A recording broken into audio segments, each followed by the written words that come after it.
ಇನ್ಮುಂದೆ ಧರ್ಮಸ್ಥಳದಲ್ಲಿ ತಿರುಪತಿಯ ಮಾದರಿಯಂತೆ Q system.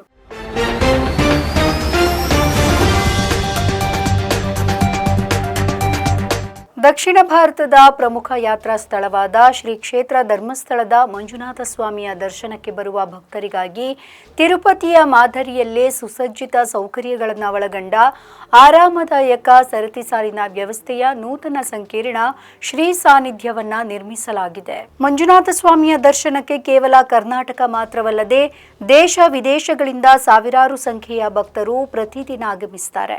ಕೆಲವು ಸಂದರ್ಭಗಳಲ್ಲಿ ಬಹುಬೇಗನೆ ದರ್ಶನವಾದರೆ ಇನ್ನೂ ಕೆಲವು ಸಂದರ್ಭಗಳಲ್ಲಿ ಭಕ್ತರು ದಿನಗಟ್ಟಲೆ ಸರತಿ ಸಾಲಿನಲ್ಲಿ ನಿಂತು ದರ್ಶನವನ್ನ ಪಡೆಯಬೇಕಾಗುತ್ತೆ. ಭಕ್ತರ ಕಷ್ಟವನ್ನು ಅರಿತ ಶ್ರೀ ಕ್ಷೇತ್ರದ ಧರ್ಮಾಧಿಕಾರಿ ವೀರೇಂದ್ರ ಹೆಗಡೆ ಅವರು ಇದಕ್ಕೊಂದು ಬದಲಿ ಆರಾಮದಾಯಕ ವ್ಯವಸ್ಥೆಯನ್ನ ಮಾಡಿದ್ದಾರೆ. ಅದರ ಪರಿಕಲ್ಪನೆಯ ಈ ವ್ಯವಸ್ಥೆ ರಾಜ್ಯದಲ್ಲೇ ಪ್ರಥಮ ಎನಿಸಿಕೊಂಡಿದ್ದು ಜನವರಿ 7ರಂದು ಲೋಕಾರ್ಪಣೆಗೊಂಡಿದೆ.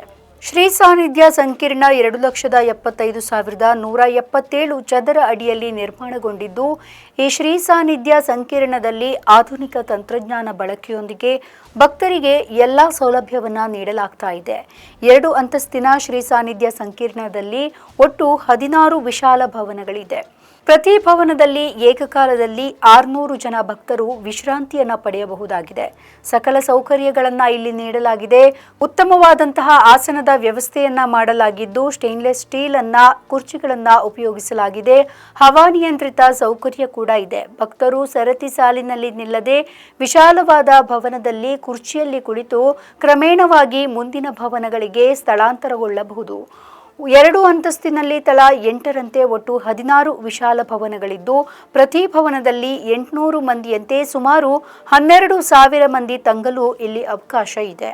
ಭಕ್ತಾದಿಗಳಿಗೆ ಮಾರ್ಗದರ್ಶನವನ್ನ ನೀಡಲು ಎಲ್ಲೆಡೆ ಡಿಜಿಟಲ್ ಸೂಚನಾ ಫಲಕದ ವ್ಯವಸ್ಥೆಯನ್ನ ಮಾಡಲಾಗಿದೆ. ಭವನದ ಸಂಖ್ಯೆ, ದರ್ಶನದ ಅವಧಿ, ದೇವಸ್ಥಾನದ ಇತಿಹಾಸ ಪ್ರಸಾರವಾಗ್ತಾ ಇರುತ್ತೆ. ಪ್ರತಿ ಭವನದಲ್ಲೂ ಕೂಡ ಕ್ಯಾಂಟೀನ್, ಶೌಚಗೃಹ, ಕುಡಿಯುವ ನೀರಿನ ವ್ಯವಸ್ಥೆಯನ್ನ ಮಾಡಲಾಗಿದೆ. ಮಕ್ಕಳ ಆರೈಕೆಯ ಕೊಠಡಿ ಕೂಡ ಇದೆ. ವಿಶಾಲ ಭವನದಲ್ಲಿ ಕುರ್ಚಿ ಮೇಲೆ ಕುಳಿತು ನಿಗದಿತ ಸಮಯದಲ್ಲಿ ದೇವರ ದರ್ಶನಕ್ಕೆ ತೆರಳಬಹುದು. ಇದರಿಂದ 6ರಿಂದ 7 ಗಂಟೆ ಸರತಿ ಸಾಲಿನಲ್ಲಿ ನಿಲ್ಲುವುದು ತಪ್ಪುತ್ತೆ.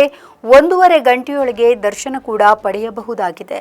ನಮ್ಮ ಈ ವಿಡಿಯೋ ನಿಮಗೆ ಇಷ್ಟ ಆದಲ್ಲಿ ಲೈಕ್ ಮಾಡಿ, ಶೇರ್ ಮಾಡಿ, ಕಮೆಂಟ್ ಮಾಡಿ ಮತ್ತೆ ಸಬ್ಸ್ಕ್ರೈಬ್ ಮಾಡಿ.